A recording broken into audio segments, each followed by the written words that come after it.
നമസ്കാരം, ഞാൻ ഡോക്ടർ ബ്രിജേഷ്. സ്വാഗതം കരിയർ പാത്വേയിലേക്ക്. ഇന്ത്യയിലെ പോസ്റ്റ് ഓഫീസുകളിലേക്ക് 21,000-ലധികം ഒഴിവുകളിലേക്ക് ഒരു റിക്രൂട്ട്മെന്റ് നടക്കുന്ന വിവരം ഒരുപക്ഷെ നിങ്ങൾ മനസ്സിലാക്കി കാണും. നമ്മുടെ ഈ യൂട്യൂബ് ചാനൽ അതല്ലെങ്കിൽ മിക്കവാറും എല്ലാ മീഡിയകളിലൂടെയും പത്രമാധ്യമങ്ങളിലൂടെയും ഒക്കെ ഒരുപക്ഷെ നിങ്ങൾ ഈ വിവരം അറിഞ്ഞു കാണും. അപ്പം എന്തുകൊണ്ട് ഈ ഒരു റിക്രൂട്ട്മെന്റിന് അപേക്ഷിക്കണം, അതിനുള്ള 10 കാരണങ്ങളാണ് ഞാൻ ഈ വീഡിയോയിൽ സൂചിപ്പിക്കുന്നത്. ഓർക്കുക, ഏതാണ്ട് 21,400-ലധികം ഒഴിവുകളിലേക്ക് പരീക്ഷയില്ലാതെ മിനിമം 10ാം ക്ലാസ് വിദ്യാഭ്യാസ യോഗ്യതയുള്ളവർക്ക് എത്താവുന്ന അവസരങ്ങളാണ്. അപ്പോൾ ഇതിനെക്കുറിച്ച് പല ആളുകളും പല കമൻറ്റുകൾ പറയാറുണ്ട്. ചിലർ പറയുന്നത് ശമ്പളം വളരെ കുറവാണ്, അതല്ലെങ്കിൽ ഈ ജോലി ഉഡായിപ്പാണ്, തട്ടിപ്പാണ്, അതല്ലെങ്കിൽ കേന്ദ്ര സർക്കാർ ജോലിയല്ല എന്നൊക്കെ പറഞ്ഞ് പല ആൾക്കാർ കമൻറ്റ് ചെയ്യാറുണ്ട്. എന്നാൽ അതിൻ്റെയൊക്കെ ഒരു എക്സ്പ്ലനേഷൻ അല്ലെങ്കിൽ എന്തുകൊണ്ട് ഇതിന് അപ്ലൈ ചെയ്യണം, അതിനുള്ള 10 കാരണങ്ങളാണ് ഈ വീഡിയോയിൽ സൂചിപ്പിക്കുന്നത്. അവർക്ക് ഈ ഒരു അവസരം എല്ലാവർക്കും ഒരുപക്ഷെ മികച്ചതാകണം എന്നില്ല. എന്നാൽ ചില ആൾക്കാരെ സംബന്ധിച്ചോളം ഇതൊരു വളരെ മികച്ച ഒരു അവസരമാണ്. അത് എന്തുകൊണ്ടാണ്, ആർക്കൊക്കെ ആയിരിക്കും ഇത് ഉപകാരപ്രദമായിരിക്കുക, അല്ലെങ്കിൽ ആർക്കൊക്കെയാണ് ഇത് കിട്ടാൻ സാധ്യത, ഇക്കാര്യങ്ങളൊക്കെയാണ് ഈ വീഡിയോയിൽ സൂചിപ്പിക്കുന്നത്.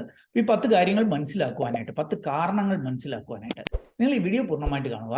ചാനൽ ഇതുവരെയും സബ്സ്ക്രൈബ് ചെയ്തില്ലെങ്കിൽ ഒന്ന് സബ്സ്ക്രൈബ് ചെയ്താൽ മിക്കവാറും എല്ലാ ദിവസവും നമ്മുടെ ചാനലിൽ അപ്ലോഡ് ചെയ്യുന്ന ഇതേപോലെയുള്ള കരിയർ അറിവുകൾ അല്ലെങ്കിൽ തൊഴിൽ അവസരങ്ങളൊക്കെ ഞങ്ങൾക്ക് ലഭ്യമാകും. കൂടുതൽ തൊഴിൽ അവസരങ്ങൾ തേടുന്നവരാണെങ്കിൽ നമ്മുടെ വാട്സാപ്പ് ചാനലിലൂടെയോ ഇൻസ്റ്റാഗ്രാം ഹാൻഡിൽ കൂടിയോ അതല്ലെങ്കിൽ നമ്മുടെ ജോബ് സൈറ്റിലൂടെയോ ഒക്കെ അത് തേടാം. അതിൻ്റെയൊക്കെ ലിങ്ക് വീഡിയോ ഡിസ്ക്രിപ്ഷനിലുണ്ട്.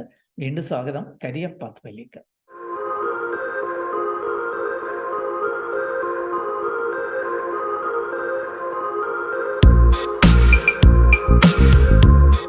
ഇന്ത്യയിലെ പോസ്റ്റ് ഓഫീസുകളിലേക്കുള്ള ഏതാണ്ട് 21,000-ലധികം ഒഴിവുകളിലേക്കുള്ള റിക്രൂട്ട്മെന്റിന്റെ ഒരു അനൗൺസ്മെന്റ് നമ്മുടെ യൂട്യൂബ് ചാനലിൽ തന്നെ നൽകിയിരിക്കുന്ന അതിൻ്റെ ഒരു തംബ്നെയിലാണ് നിങ്ങൾക്കിവിടെ കാണാൻ കഴിയുന്നത്.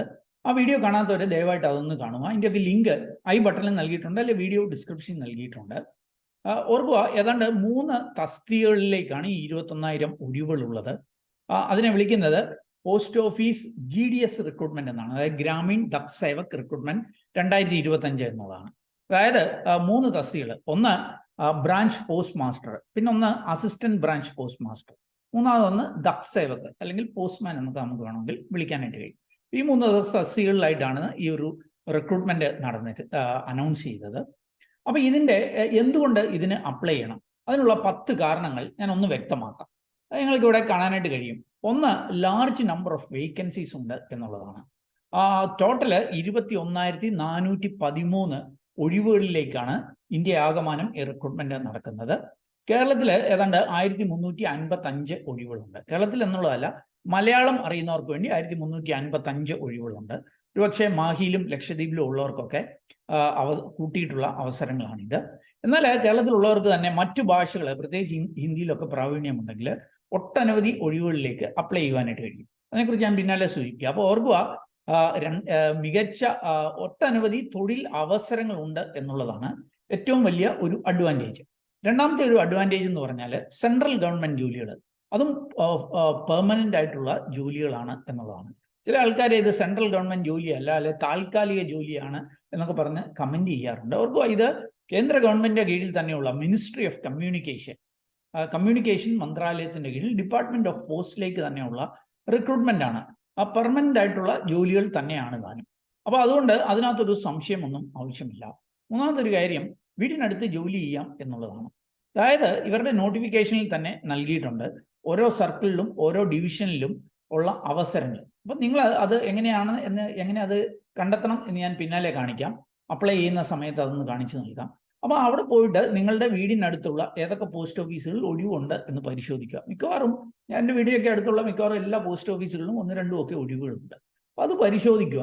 അതുകൊണ്ടാണ് ഞാൻ വീടിനടുത്ത് തന്നെ ജോലി ചെയ്യാം എന്ന് സൂചിപ്പിച്ചത്. മറ്റൊരു കാര്യം, ഈ ജോലികൾ പൊതുവെ ഈസിയർ ആണ് എന്നുള്ളതാണ്. ചിലർ പറയും ഇതിനെ ഒരു പാർട്ട് ടൈം ജോലിയായിട്ട് വേണമെങ്കിലും കൺസിഡർ ചെയ്യാം. കാരണം ഒരു 4-5 മണിക്കൂറൊക്കെ ജോലി ചെയ്താൽ മതിയാകും. ബാക്കി സമയത്ത് നമ്മൾ ഫ്രീ ആണ്. നമുക്കൊരു ഹയർ എക്സാമിനേഷന് വേണ്ടി പഠിക്കുകയോ അങ്ങനെയൊക്കെ ഉപയോഗിക്കാനായിട്ട് കഴിയും. എന്ന് മാത്രമല്ല, ഈ പോസ്റ്റ് ഓഫീസിലെ ജോലികൾ നമുക്കറിയാം, പോസ്റ്റ്മാൻ്റെ ജോലികളും അല്ലെ branch post master, assistant branch post master ഒന്നും വലിയ തലവേദനയുള്ള ജോലികളൊന്നുമല്ല. സ്റ്റാമ്പ് കീറി നൽകുക, അല്ലെങ്കിൽ അവിടെ വരുന്ന ഉരുപ്പടികളുടെയൊക്കെ ഈ കണക്ക് നോക്കുക, ഇങ്ങനത്തെയൊക്കെയുള്ള അല്പം കൂടി ടെൻഷൻ ഇല്ലാത്ത ജോലികളാണ് എന്ന് പൊതുവെ കാണാനായിട്ട് കഴിയും. അപ്പോൾ ഓർക്കുക, ഈ പോസ്റ്റ് ഓഫീസുകളിൽ ചില മാറ്റങ്ങളൊക്കെ വന്നുകൊണ്ടിരിപ്പുണ്ട്. നമുക്കറിയാം, പോസ്റ്റ് ഓഫീസുകളിൽ ഇപ്പോൾ ഇന്ത്യ പേയ്മെന്റ്സ് ബാങ്ക് എന്ന് പറഞ്ഞിട്ടുള്ള ഒരു ബാങ്കിങ് പരിപാടിയും കൂടെ നടക്കുന്നുണ്ട്. അപ്പോൾ അതിലും കൂടെ ഇൻവോൾവ് ആകേണ്ടതായിട്ട് വരും. എന്ന് മാത്രമല്ല, ഇപ്പൊ കഴിഞ്ഞ ബഡ്ജറ്റിൽ നിർമ്മല സീതാരാമൻ സൂചിപ്പിച്ച ഇന്ത്യയിലെ പോസ്റ്റ് ഓഫീസുകളൊക്കെ വലിയ ലോജിസ്റ്റിക്സ് കേന്ദ്രമായി മാറും എന്നാണ്. അപ്പം കുറേ കൂടെയൊക്കെ ജോലികൾ കൂടാൻ സാധ്യതയുണ്ട്. എന്നാൽ അതിനൊത്ത് നിങ്ങളുടെ വരുമാനം, ശമ്പളവും കൂടാനായിട്ടുള്ള മാർഗങ്ങളുമുണ്ട്. അതെങ്ങനെയെന്ന് ഞാൻ പിന്നാലെ സൂചിപ്പിക്കാം. അപ്പോൾ പൊതുവെ അല്പം കൂടി ഈസിയർ ആയിട്ടുള്ള, തലവേദന ഇല്ലാത്ത, വലിയ സ്ട്രെസ് ഇല്ലാത്ത ജോലികളാണ്. വീടിൻ്റെ അടുത്ത് ജോലി ചെയ്യാം, കേന്ദ്ര ഗവൺമെന്റ് ജോലികളാണ്, പെർമനന്റ് ആയിട്ടുള്ള അവസരങ്ങളാണ്, ലാർജ് നമ്പർ ഓഫ് വേക്കൻസീസ് ഉണ്ട്. ഇതൊക്കെയാണ് ചില അഡ്വാൻറ്റേജസ് ആയിട്ട് ഞാൻ സൂചിപ്പിക്കുന്നത്. മറ്റു ചില എന്താ പറയുക, ഇതിനെ ആകർഷമാക്കുന്ന ചില ഘടകങ്ങൾ കൂടിയുണ്ട്. അതും കൂടി നമുക്കൊന്ന് പരിശോധിക്കാം. ഈ ഒരു റിക്രൂട്ട്മെന്റ് ഏറ്റവും വലിയൊരു ബെനിഫിറ്റ് എന്ന് പറഞ്ഞാൽ എക്സാമിനേഷൻ ഇല്ല എന്നുള്ളതാണ്.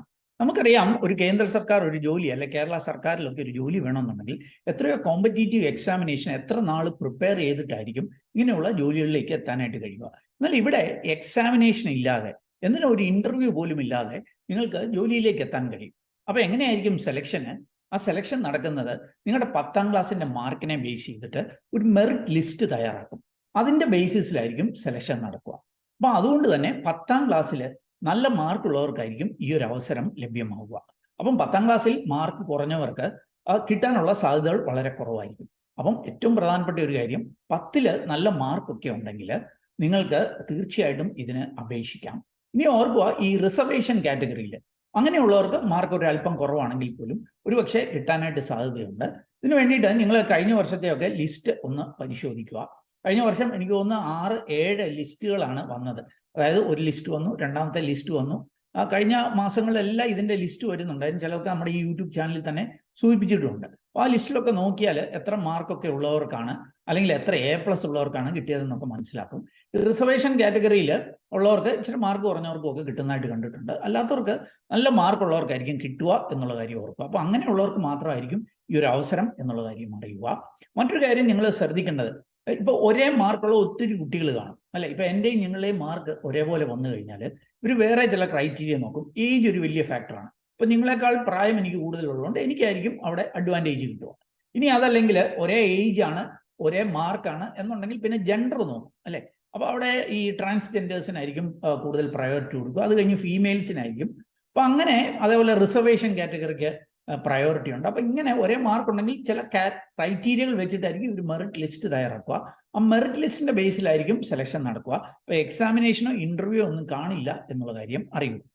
മറ്റൊരു അഡ്വാൻറ്റേജ് എന്ന് പറഞ്ഞാൽ ഇതിനെ അപ്ലൈ ചെയ്യുവാനുള്ള എലിജിബിലിറ്റി ക്രൈറ്റീരിയ വളരെ ലോവർ ആണ് എന്നുള്ളതും. അതായത് വീഡിയോ കാണുന്ന മിക്കവാറും എല്ലാവർക്കും ഇതിനെ അപ്ലൈ ചെയ്യാനായിട്ട് കഴിയും. കാരണം മിനിമം ക്വാളിഫിക്കേഷൻ പറയുന്നത് 10ാം ക്ലാസ് പാസ്സായിരിക്കുക എന്നുള്ളതാണ്. അത് മാത്സും ഇംഗ്ലീഷും പഠിച്ചിരിക്കുക. നമുക്കറിയാം, നമ്മുടെ കേരളത്തിലൊക്കെ ഏത് സിലബസിൽ പഠിച്ചാലും 10ാം ക്ലാസ്സിലൊക്കെ സാധാരണ ഇതിൽ മാത്സും ഇംഗ്ലീഷും ആണ്.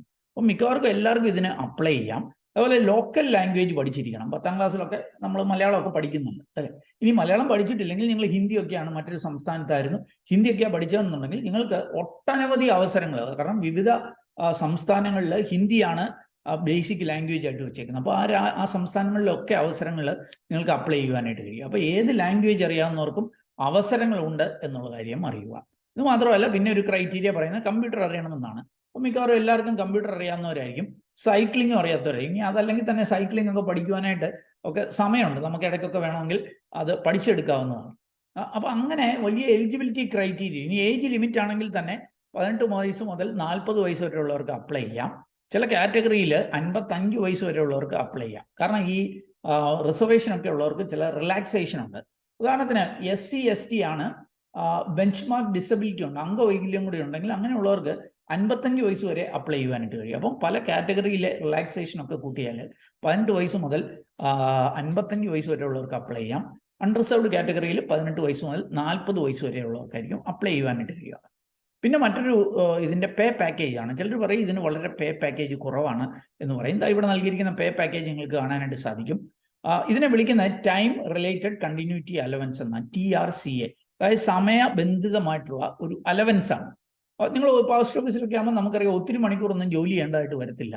ജോലിയൊക്കെ പെട്ടെന്ന് തീരും. അപ്പോൾ അതിനെ ബേസ് ചെയ്തിട്ടുള്ള ഒരു പാക്കേജാണ്. ഒരുപക്ഷെ കൂടുതൽ ജോലി ചെയ്താൽ പാക്കേജ് കൂടുതൽ കിട്ടാനുള്ള സാധ്യതകളുണ്ട്. എന്ന് മാത്രമല്ല ഇയർലി 3% ഇൻക്രീസ് ഉണ്ട്, ആനുവൽ ഇൻക്രീസ് ഉണ്ട്. അതിൽ ഈ പാക്കേജ് കൂടാതെ നിങ്ങൾക്ക് കാണാൻ സാധിക്കും ബ്രാഞ്ച് പോസ്റ്റ് മാസ്റ്റർ ആയിട്ട് വർക്ക് ചെയ്യുമ്പോൾ 29,380 ആ pay scale. Assistant branch post master, Daksevak അങ്ങനെയുള്ള ജോലികൾക്ക് മാക്സിമം പാക്കേജ് 24,470 ആണ്.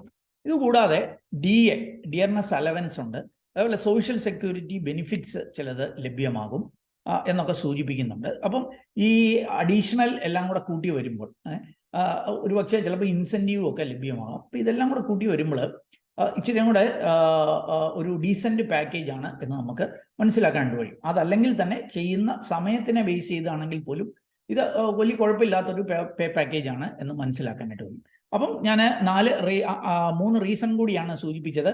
ഇനിയുള്ള ഒരു 3 കാരണങ്ങൾ കൂടി എന്തുകൊണ്ട് ഇതിനെ അപേക്ഷിക്കണം, അല്ലെ എന്തുകൊണ്ട് ഇത് മെച്ചപ്പെട്ട ഒരു അവസരമായിട്ട് കാണാൻ കഴിയും ചിലർക്കെങ്കിലും, അതിൻ്റെയും കൂടെ റീസൺ ഞാൻ ഒന്ന് സൂചിപ്പിക്കാം. കുറേ വേവേഴ്സ്, റിലാക്സേഷൻ ഒക്കെ ഉണ്ട്. ഞാൻ സൂചിപ്പിച്ചു ചില കാറ്റഗറിക്കാർക്ക് 55 വയസ്സ് വരെയുള്ളവർക്ക് അപേക്ഷിക്കാം എന്ന് സൂചിപ്പിച്ചു. ഫീസ്, ഇതിനൊരു ആപ്ലിക്കേഷൻ ഫീ ഉണ്ട്, അത് 100 രൂപയാണ്. എന്നാൽ ഈ ഫീമെയിൽ കാൻഡിഡേറ്റ്സിന്, അല്ലെ SC/STക്കാർക്ക്, അല്ലെങ്കിൽ ഡിസബിലിറ്റി ഉള്ളവർക്ക്, ട്രാൻസ് വുമൺ ആപ്ലിക്കൻസിനൊന്നും ഈ ഫീസ് അടയ്ക്കേണ്ടതായിട്ടില്ല എന്നുള്ള കാര്യം അറിയും. അങ്ങനെ ഒരു വെയ്വർ ഉണ്ട്. അത് മാത്രമല്ല ഇതിനെ അപേക്ഷിക്കേണ്ട അവസാന തീയതി മാർച്ച് 3-ാം തീയതിയാണ് 2025.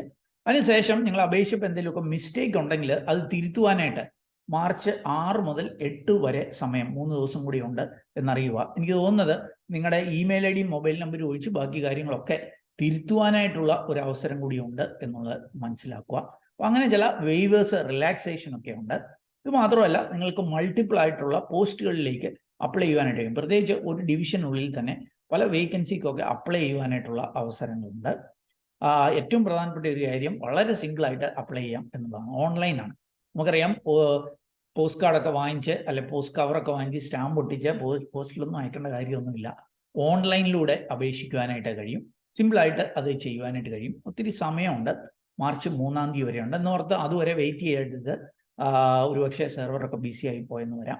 അതുകൊണ്ട് തന്നെ ഈ വീഡിയോ കേൾക്കുന്ന മുറയ്ക്ക് നിങ്ങൾക്ക് താല്പര്യമുണ്ടെങ്കിൽ അപ്ലൈ ചെയ്യാനായിട്ട് കഴിയും. ഒരിക്കൽ കൂടി സൂചിപ്പിക്കട്ടെ, ഇതെല്ലാവർക്കും ഒന്നും അടിപൊളി അവസരമാണ്, സുന്ദര അവസരമാണ് എന്നൊന്നും സൂചിപ്പിക്കുന്നില്ല. എന്നാൽ വലിയ അംബീഷ്യസ് ആയിട്ടുള്ളവരല്ലാതെ ഒരു വലിയ ബുദ്ധിമുട്ടില്ലാത്ത ജോലികളൊക്കെ ചെയ്യണം, എന്നാൽ വലിയ ശമ്പളമൊന്നും പ്രതീക്ഷിക്കുന്നില്ല, വീടിനടുത്തൊക്കെ ജോലി ചെയ്യണം, അങ്ങനെയൊക്കെ ചിന്തിക്കുന്നവരെ സംബന്ധിച്ചോളം ഇതൊരു നല്ല അവസരമായിട്ട് തന്നെ കാണാനായിട്ട് കഴിയും. അതുകൊണ്ട് താല്പര്യമുള്ളവരെ നിങ്ങൾ മറ്റുള്ളവരെ നിരുത്സാഹപ്പെടുത്താതെ, നിങ്ങൾക്ക് താല്പര്യമുണ്ടെങ്കിൽ ദാറ്റ്സ് ഓക്കെ, താല്പര്യമുള്ളവരെ അപേക്ഷിക്കട്ടെ. അപ്പോൾ താല്പര്യമുള്ളവർ ഇതിനെക്കുറിച്ച് കൂടുതൽ മനസ്സിലാക്കും. ഇതിന് അപേക്ഷിക്കേണ്ട ലിങ്ക്, ഡീറ്റെയിൽസ് ഒക്കെ വീഡിയോ ഡിസ്ക്രിപ്ഷനുണ്ട്. വീഡിയോ ഡിസ്ക്രിപ്ഷനിൽ ഇതിൻ്റെ ഒഫീഷ്യൽ നോട്ടിഫിക്കേഷൻ ഉണ്ട്. അതൊക്കെ ഒന്ന് വായിച്ച് നോക്കിയിട്ട് താല്പര്യമുണ്ടെങ്കിൽ അവിടെ സൂചിച്ചിരിക്കുന്ന പോലെ അപ്ലൈ ചെയ്യുക. ഏതായാലും ഞാൻ കണ്ടെത്തിയ ഒരു അവസരം നിങ്ങളുമായിട്ട് ഷെയർ ചെയ്തു എന്നുള്ളതേ ഉള്ളൂ. കൃത്യമായ വിവരങ്ങൾ വായിച്ച് മനസ്സിലാക്കി മാത്രം മുന്നോട്ടേക്ക് പോവുക. വീഡിയോ നിങ്ങളെ പൂർണ്ണമായിട്ട് കണ്ടതിലുള്ള നന്ദി അറിയിക്കട്ടെ.